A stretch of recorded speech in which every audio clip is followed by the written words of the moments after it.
Vocês não conseguem avaliar, e esta afirmação quer dizer, não conseguem captar a importância da participação de vocês aqui, tão grande ela é. As colaborações de vocês, eu não tenho condições de prestar contas aqui, de mostrar como se aplica, onde se aplica e tal, por causa da minha limitação visual. Mas o alcance da colaboração de vocês ao darem likes, ao se inscreverem no canal, isso é muito significativo, ao comentarem aqui, isto é rico por significar participação, opinião, afirmação e pelos compartilhamentos de vocês. Eu coloquei um E aqui para falar sobre a atividade de vocês aqui no canal. Mas as contribuições que chegam, por menores que sejam, ajudam imensamente. Eu diria que ajudarão ainda mais a partir desse momento, a partir desse ano de 2024, pelas implicações e desdobramentos que esse trabalho tem bem para além deste canal, mas com extremo valor do que esse canal significa para um movimento grande de participação de pessoas em todo o país. Então, continuem, por favor, continuem, não desanimem, continuem ajudando nos sentidos em que aqui falei. Aqui embaixo, posto de ponto em ponto, o Pix, o e-mail, domorvandil@gmail.com. Depositem o que vocês puderem aqui e que significa a disposição de vocês de participar desse trabalho, vocês saberão muitas notícias mais tarde no tempo adequado.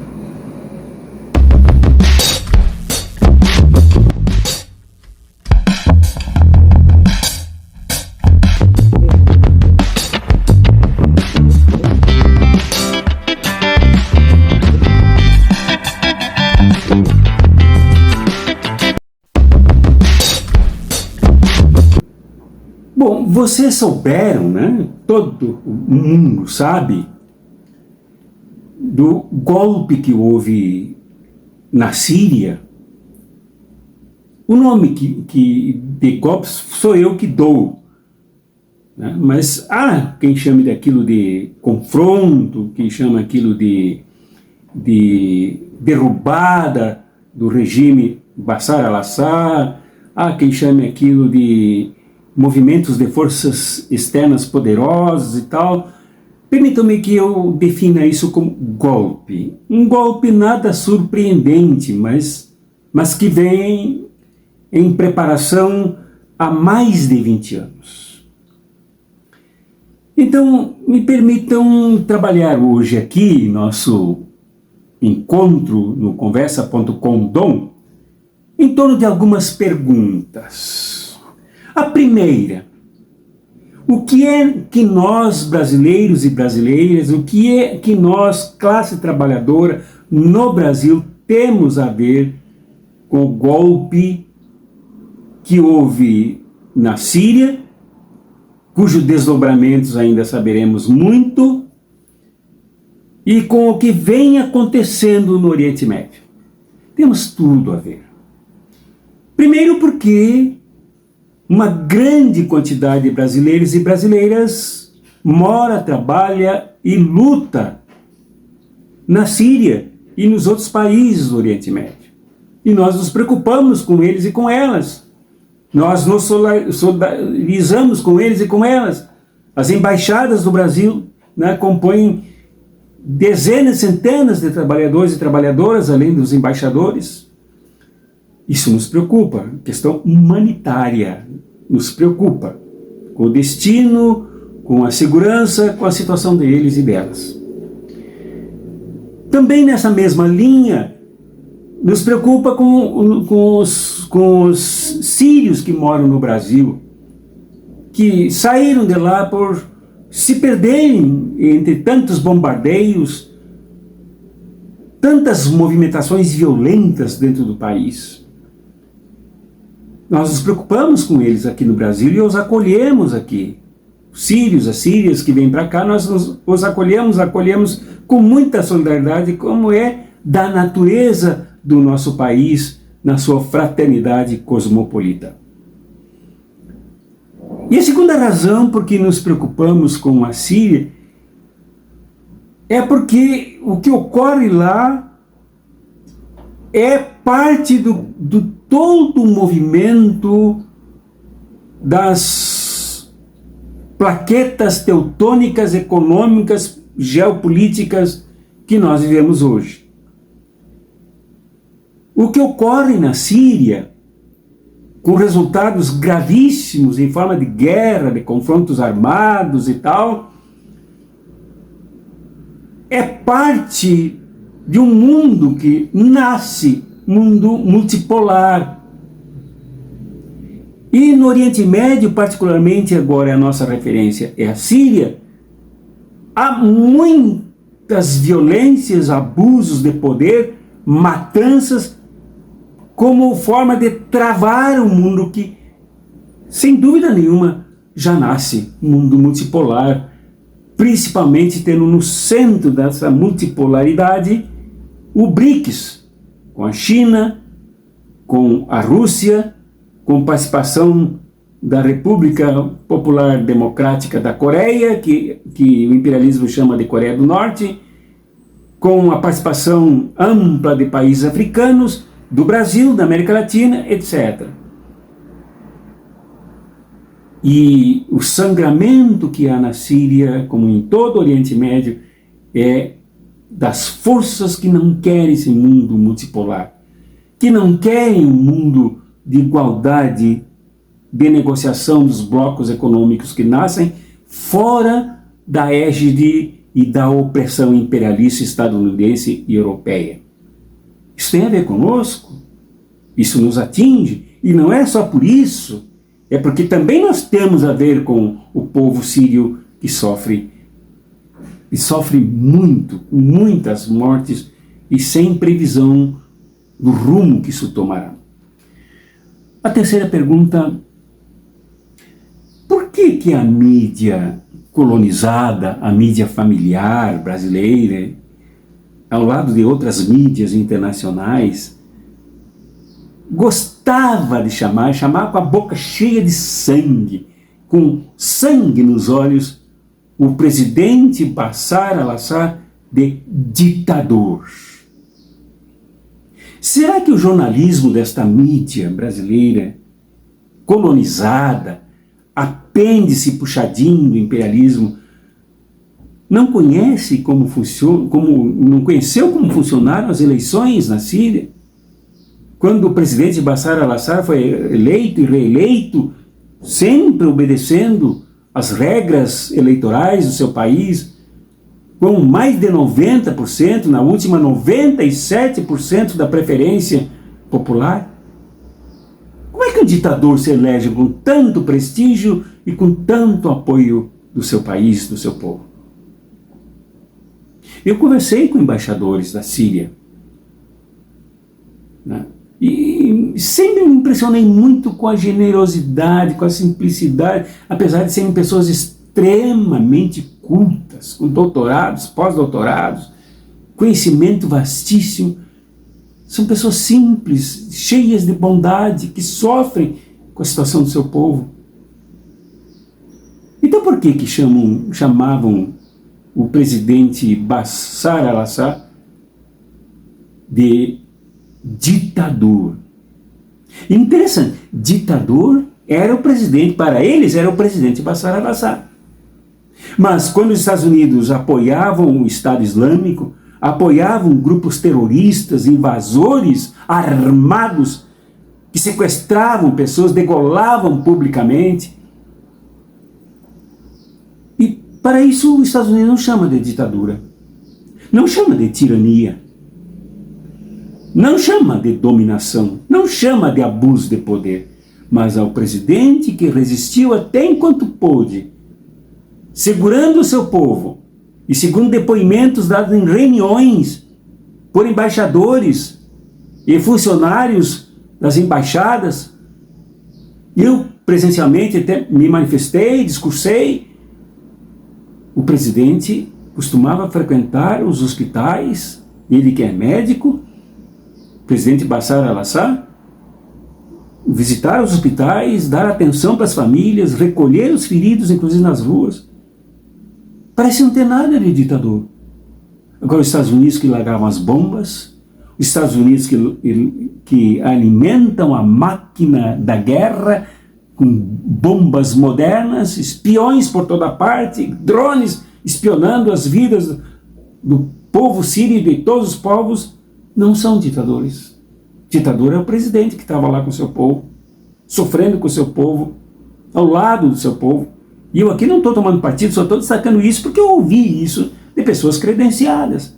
Eu não ouço o que diz a mídia, embora eu precise ouvir também o pensamento da mídia colonizada, a mídia capacho, a mídia que apoia sempre os piores regimes do mundo, como por exemplo a ditadura Pinochet, por exemplo a ditadura militar no Brasil, por exemplo o golpe contra a presidenta Dilma. Essa mídia para mim não tem credibilidade, mas eu preciso ouvir o pensamento dela, para saber como agem os inimigos.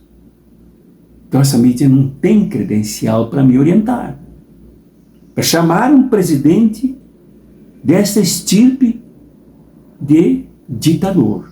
Porque quem é ditador é quem formata o pensamento único, é quem impõe o pensamento único, quem dirige o pensamento de um povo em forma de manada. Isso é ditadura. Isso é tirania. Isso é falta de democracia. Isso é falta de escuta e de percepção da realidade.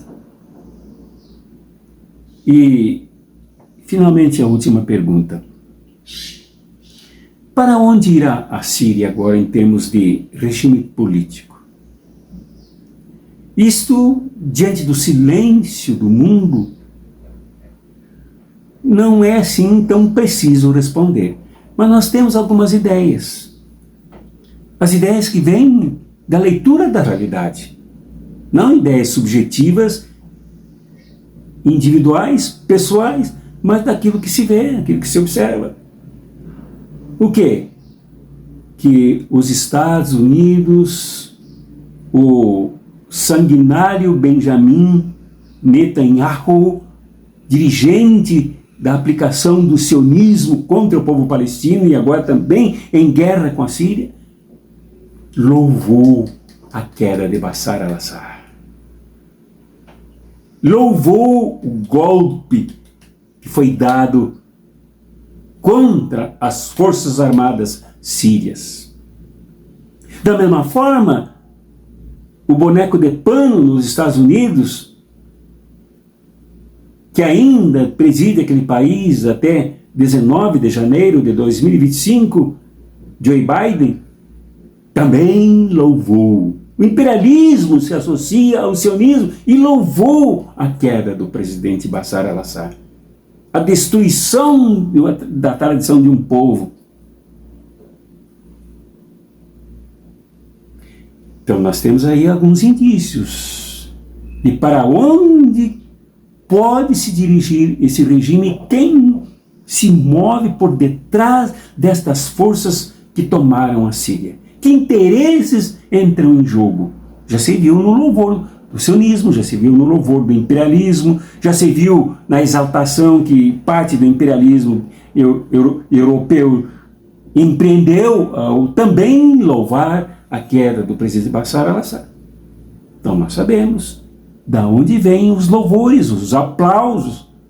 Vêm exatamente daqueles que destroem o mundo, que oprimem os povos, que também nos massacram no Brasil, que estão por detrás das piores coisas que ocorrem aqui, como ocorre na Síria, em Gaza, na África, etc.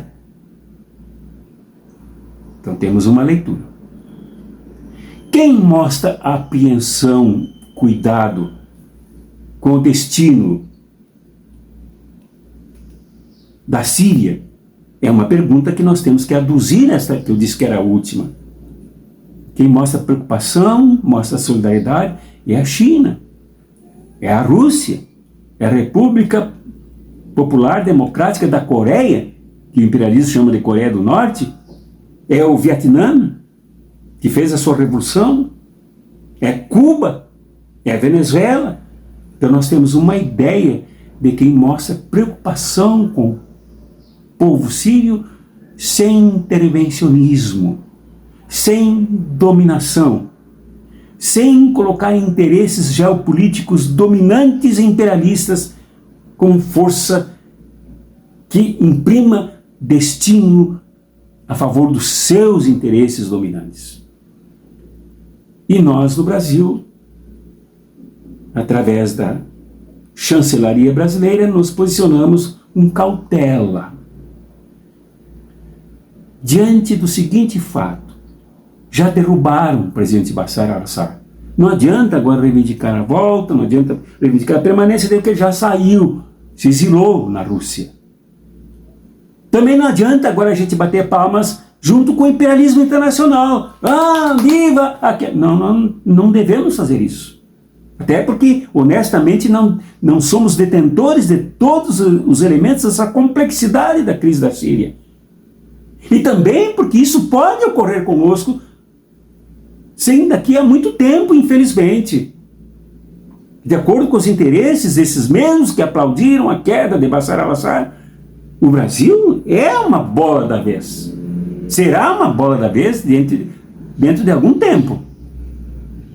Principalmente agora que descobriu grandes jazidas de gás e grandes jazidas de petróleo, pré-sal. Então, nós não podemos aplaudir os interesses desses lobos vorazes e nem podemos dizer que agora dará certo, tal, porque o Oriente Médio é um barril de pólvora. Me esqueci de colocar na linha dos apoios, das preocupações, também o Irã. O Irã que corre riscos, corre perigo de uma guerra envolvendo o sionismo, envolvendo os Estados Unidos, envolvendo a OTAN, envolvendo esses grupos todos. Não é preciso exaltar a solidariedade do Irã, que está preocupado com isso. É vizinho ali da Síria. As consequências podem se desdobrar para cima do Irã. Então,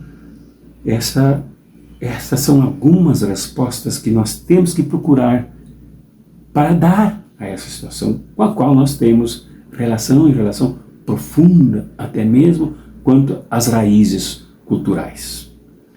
Pensemos nisso, conversemos sobre isso de forma desapaixonada, mas interessada, com intensa compaixão pelo que padece o povo sírio nesse momento, com a nossa solidariedade com o povo sírio, com a nossa solidariedade com a classe trabalhadora síria, com a nossa solidariedade com as mulheres que perdem seus maridos na guerra ou que são mortas e deixam seus filhos abandonados.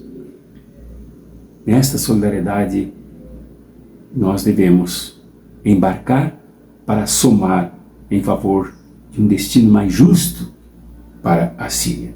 Nos posicionarmos assim é uma questão ética, e esta questão ética é profética e revolucionária.